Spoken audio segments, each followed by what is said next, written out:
Hello and welcome to Express News, your daily half-an-hour window that brings you all the latest news and updates from the country and the world in just 30 minutes. Let's begin.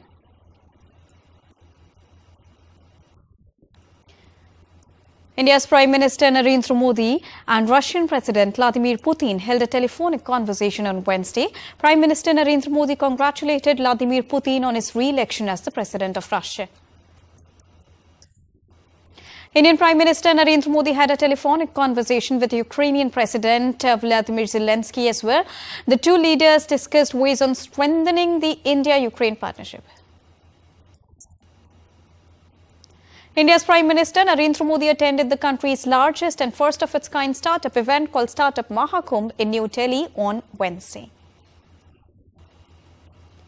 The Startup Mahakumbh is a forum that brings together stakeholders from the world of startups, innovators and budding entrepreneurs. Addressing the event, Prime Minister Narendra Modi said that India's startup ecosystem is flourishing at an unprecedented pace. Prime Minister also expressed satisfaction over the growth of the startup ecosystem in the country due to the right policies providing a platform to innovative ideas under Startup India.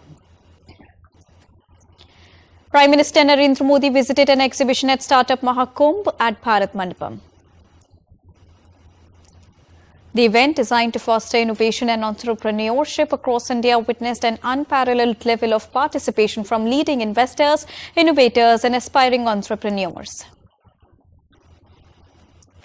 India's President Draupadi Murmu accepted Minister Pashupati Kumar Paras's resignation, who resigned on Tuesday. He was overseeing the Ministry of Food Processing. President Murmu appointed Kiran Rijiju in Paras's place in addition to his existing portfolio. India's External Affairs Minister Dr. S. Jaishankar delivered India's national statement at the third Summit for Democracy under the theme Democracy for Future Generations. The summit is being held in Seoul, South Korea. External Affairs Minister said that under the Indian Constitution, every citizen, regardless of his or her background, enjoys equal rights and opportunities. External Affairs Minister also highlighted other key features of India's democracy. Dr. S. Jaishankar talked about the importance of women participation in India's electoral process. India's 44-day-long electoral process began on Wednesday with the Election Commission of India issuing the notification for the first phase of elections. Voting for 102 Lok Sabha constituencies across 17 states and 4 union territories will take place on the 19th of April. The last date for filing nominations is the 27th of March. In the southern state of Tamil Nadu, the AIA-DMK party and the ruling DMK party released their first list of candidates. DMK also released its manifesto on Wednesday. 2 days after resigning from the post of Telangana Governor and Puducherry Lieutenant Governor, Tamilisai Soundarajan rejoined the BJP party. Thailand has returned the relics of Lord Buddha along with those of his disciples Arahata Sariputra and Arahata Maudgalayana to India. The relics reached India on Tuesday after being displayed in Thailand as part of a 26-day exposition. India's Minister of State for External Affairs and Culture, Meenakshi Lekhi, received the relics at a ceremony marking their return to home. Fighter jets and transport aircraft of the Indian Air Force carried out operations on the emergency landing facility airstrip on NH-16 in Bapatla district of Andhra Pradesh. Payments through digital means in India are hitting fresh highs. In February, transactions worth $218.7 billion were made through Unified Payments Interface with a staggering 122 crore number of transactions. The Indian markets ended in green on Wednesday. Sensex rebounded 89.64 points to close at 72,101.69. Nifty rose 21.65 points to settle at 21,839.1. Indian rupee fell 12 paise to close at 83.15 against the US dollar. Gold futures maturing on the 5th of April stood at 65,590 rupees per 10 grams on Multi-Commodity Exchange of India Limited. Silver futures maturing on the 3rd of May stood at 75,125 rupees per kilogram on the MCX. Asian stock goes shaky on Wednesday as the yen flounders to a 4-month low. The main spotlight for the day remains on the Fed, the central bank economic projections to be in focus. Tokyo's Nikkei remains closed while Japan's historic shifts from negative interest rates enters a new era of economic policy. Analysts expect the Bank of Japan's monetary policy to proceed at a glacial pace.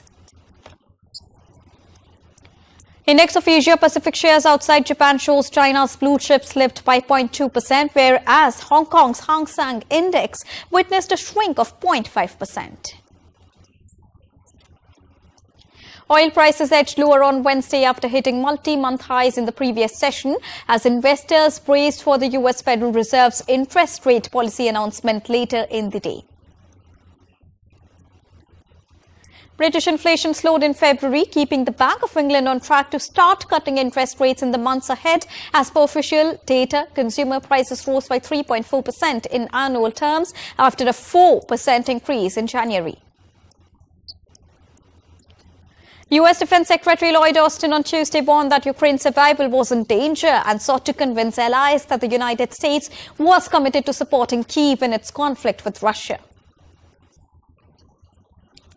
Late Tuesday and early Wednesday saw air attacks repelled by Russia and Ukraine, prompting civilian evacuations along the border regions on both the sides. Russian air defense systems intercepted Ukrainian-launched missiles and drones over bordering regions, including Belgorod, as well as deeper into Russia's Saratov region. The European Union has tentatively agreed to grant Ukrainian food producers tariff-free access to its market until June 2025, albeit with new restrictions on grain imports. The Israeli military killed 90 terrorists at Gaza's Al-Shifa hospital on Wednesday. The troops also arrested 160 terrorists for questioning. In Haiti, tensions escalated amid heightened gang attacks, with an alleged gang leader urging supporters to regain control of Carrefour-Fiole's commune following his recent escape from prison. Unidentified assailants fatally shot 15 people, including the region's commissioner in South Sudan's Paibo region on Tuesday. Taiwan's foreign minister raised concerns about China's establishment of enormous military bases on 3 islands surrounding Taiwan's main holding in the South China Sea. South Korean President Yoon Suk-yeol advocated for stronger defense collaboration with the United Kingdom during talks with British Deputy Prime Minister Oliver Dowden. The European Union and the United Nations condemned Hong Kong's new national security bill, expressing deep concerns over its potential erosion of fundamental freedoms in the China-ruled city. Hong Kong's new bill, known as Article 23, punishes offences including treason, sabotage, sedition, theft of state secrets, external interference and espionage, with sentences ranging from several years to life imprisonment. China's Foreign Minister Wang Yi met Australian Prime Minister Anthony Albanese in Canberra on Wednesday, aiming to mend relations between the two nations following a period of strained diplomatic ties. Myanmar's military junta organized an auction for the sale of the residence of incarcerated former leader Aung San Suu Kyi, who spent 15 years under house arrest. North Korean leader Kim Jong-un oversaw a ground test of a solid-fuel engine for a novel intermediate-range hypersonic missile, part of the country's efforts to bolster its national defense capabilities. South Korean and U.S. military personnel conducted joint exercise on Wednesday, practicing the installation of pontoon bridges to facilitate the crossing of tanks and armored vehicles across the river north of Seoul. A South Korea-flagged chemical tanker capsized off the coast of Yamaguchi Prefecture in western Japan on Wednesday, with 4 individuals rescued and efforts underway to rescue 7 crew members. Britain's Foreign Secretary David Cameron described the ongoing conflict in Myanmar under military rule as a multifaceted civil war, underscoring the need for the UK, ASEAN and other nations to intervene and help resolve the situation. Donald Trump emerged victorious in the Republican presidential primary in Florida on Tuesday, securing a widely expected win after his major challengers withdrew from the race. He also clinched victories in Ohio and Illinois. U.S. President Joe Biden also won Ohio's Democratic primary. He won uncontested in Florida as Democrats opted to award all 224 of their delegates to Biden.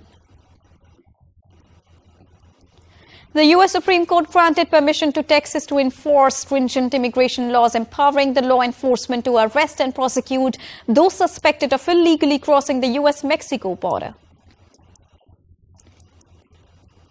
The White House criticized the Texas law, predicting it will create disorder and uncertainty at the southern border, while Republicans view it as a positive development. Mexico's foreign ministry condemned the Texas law as anti-migrant and xenophobic, urging involved parties to address its negative implications. U.S. Secretary of State Antony Blinken met with Philippine President Marcos in Manila, emphasizing the significance of strengthening ties between the two allies and commending the semiconductor industry in the Philippines. Bolivian authorities intercepted over 7 tons of cocaine concealed within scrap metal structure near the Chilean border, resulting in the detention of 3 individuals on charges of drug trafficking and criminal association. Russia denounced the International Olympic Committee's decision to exclude Moscow's athletes from the opening parade of the Paris Olympics, describing it as detrimental to the athletes' interests. Flash floods triggered by heavy rainfall claimed 2 lives in Iraq's Duhok city, submerging homes and businesses in mud and debris. Residents in Iraq sought refuge on higher floors of their homes as floodwaters inundated the city, prompting the governor to advise against unnecessary outings. South Sudan shuttered all schools in anticipation of a prolonged heat wave expected to persist for 2 weeks, exacerbating challenges for residents in the capital Juba amidst prolonged power outages. Sudanese authorities issued advisories urging people, particularly children, to remain indoors as temperatures are forecasted to soar to an unprecedented 45 degrees Celsius. World Meteorological Organization revealed that the planet is on the verge of surpassing the critical warming threshold of 1.5 degrees Celsius outlined in the Paris Climate Accord. The Indian Meteorological Department forecast light to moderate rainfall accompanied by thunderstorms, lightning and hailstorms across east and central India today. The Met Office issued heavy rainfall alerts in 5 districts of Indian state of Odisha for 24 hours from Wednesday morning, urging citizens to monitor the weather and adhere to traffic advisories. Russian climate experts have initiated a new season of monitoring in the Arctic, focusing on permafrost thawing, thermal balance analysis and microclimate observations until October 2024. Finland secured the top spot in UN's World Happiness Report for the 7th consecutive year, with Denmark and Iceland closely trailing. Finland is renowned for fostering health, freedom and generosity among its citizens. In Washington, D.C., it's cherry blossom season, and among the blooming trees by the tidal basin stands Stumpy, a beloved figure among the 1,400 cherry blossom trees adorning the area's monuments. While locals eagerly await the yearly blooming of these trees, this year holds a bittersweet moment for Stumpy as it marks their final display of blossoms. The Krishan Chandler Park in Poonch, India's Jammu and Kashmir, is ready to showcase blooming tulips in a myriad of colors, captivating visitors from 23rd of March onwards. Devotees in Mathura's Sri Dwarkadhish temple celebrated the festival of colours with the deity amid religious fervour on the occasion of Rangbhari Ekadashi, ahead of India's holy festival, which is scheduled to take place on the 25th of March. Traffic police in New Delhi established a green corridor to transport a harvested liver from the airport to a hospital ahead of India's Holi festival. A team of 35 traffic personnel facilitated the smooth and swift transportation of the ambulance carrying the organ along the corridor covering 16 kilometers in just 18 minutes. Valencia's Fallas festival came to an end on Tuesday as intricate sculptures were set alight amidst fireworks lighting the skies of Spain's seaside city. The annual tradition marks the change of seasons with a 5-day fiesta of street dancing and fireworks commemorating Saint Joseph, the patron saint of carpenters. Delighting conservationist, a rare and endangered pygmy hippopotamus was born in Athens' Attica Zoological Park for the first time in 10 years. A 28-year-old tattoo artist formerly from Ukraine sought refuge in New York after fleeing the conflict in her homeland. Although she initially pursued a career in translation, she soon discovered that tattoo artistry was her true passion. In a scientific breakthrough, NASA's DART spacecraft that collided with the asteroid Dimorphos in 2022 altered both the asteroid's trajectory and shape, highlighting the effectiveness of impact mitigation strategies. According to media reports, a second royal photograph issued for the media by Kensington Palace, the office of Prince William and his wife Kate, was digitally altered in 8 places. From next week, London audiences will immerse themselves in cult comedy starring 3 extravagantly dressed drag artists 30 years after the adventures of Priscilla, Queen of the Desert, that became an unexpected cinema hit. Dries Van Noten, one of Belgium's most famous fashion designers known for his avant-garde styles, will retire professionally after the next Paris Fashion Week menswear show in June. 9-time Grammy Award winner hip-hop producer American Dr. Dre gets honored with star on Hollywood Walk of Fame. The multi-platinum winning producer, 9-time Grammy Award winner, said growing up in Compton, California, he could have never imagined this honor. Actor Priyanka Chopra and her husband, pop star Nick Jonas, arrived in Ayodhya on Wednesday with their daughter, Malti Mary. They visited Ram Mandir and offered their prayers. Ram Charan and Janhvi Kapoor's upcoming Telugu movie titled RC16 attended the film's launch ceremony on Wednesday. Both the actors were spotted together at a puja ceremony alongside the filmmakers. According to seismologists, a recent Taylor Swift concert held in downtown Seattle had an astonishing impact, shaking the ground with such force that nearby seismometers detected signals equivalent to a magnitude of 2.3 earthquake. The event, called Swift Quake, drew a massive crowd by approximately 70,000 people, accompanied by the vibrant music and lively atmosphere, causing the concert's seismic effects. Jonathan Major's former girlfriend sued him on civil allegations including assault, battery, defamation and infliction of emotional distress 3 months after the actor was convicted in a criminal trial of assaulting her in New York City. YouTube sensation Jimmy Mr. Beast Donaldson has struck a deal with Amazon Prime Video for his debut television show called Beast Games.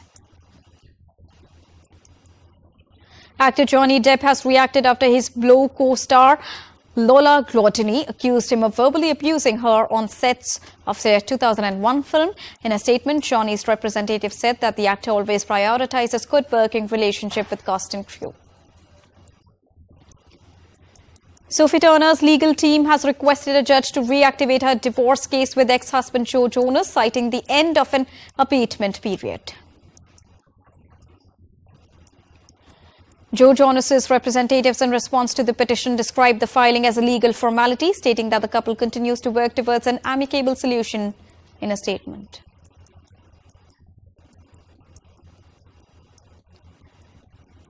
Han So-hee remains embroiled in controversy amid the dating scandal with Reply 1988 actor Woo Chon-kyol.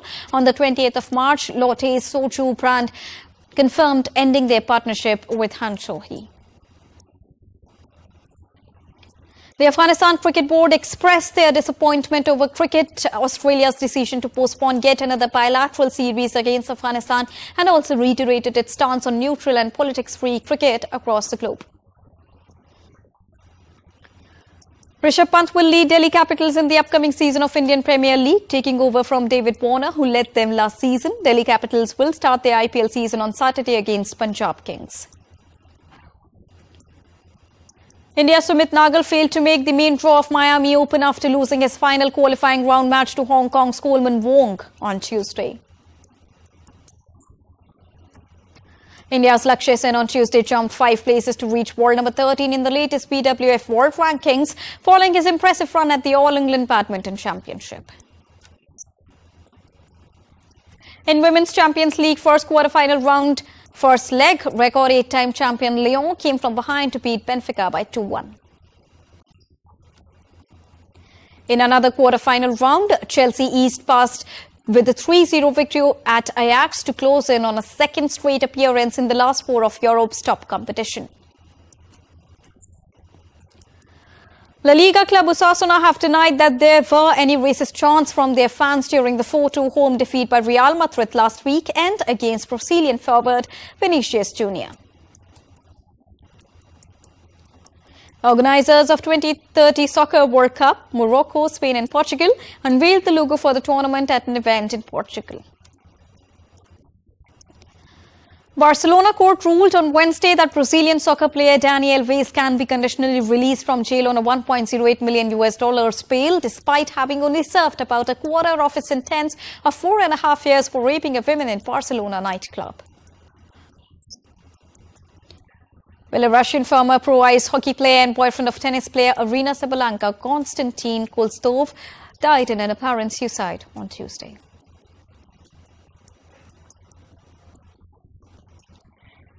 And with this, it's a wrap here on Express News for now, but news and updates will continue here on DD India. So don't go anywhere, keep watching and keep tracking DD India for all latest news and updates. Thank you so much for joining us right now. Namaskar.